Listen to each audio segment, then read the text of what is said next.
Guys, there is something I want to tell you. Here in Kampala, in the market here, guys, there is no any written price in any product, guys. Like, when you're going to buy something, what I can tell you or advise you here in this market, you have to be very good in negotiating, guys. You have to be smart. You have to be smart whenever you're buying something. You have to be very good in negotiating, guys.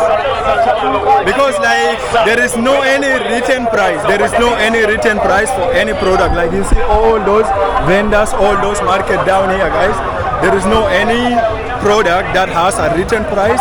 So people just sell their things according to their price, the price they wish to sell it. So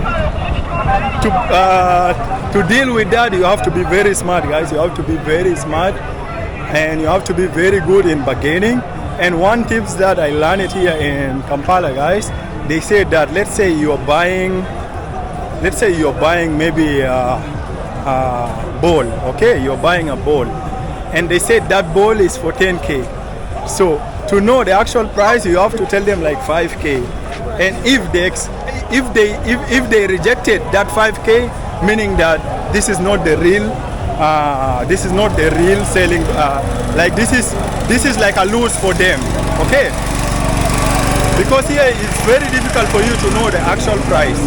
Like it's very difficult to know the actual price here. So to know the real price, you have to say the list. You have to say the list price, and if they accept that means they have no any loss on it. But if they reject, meaning that it's a loss for the business, guys. So it's very challenging to be outside here.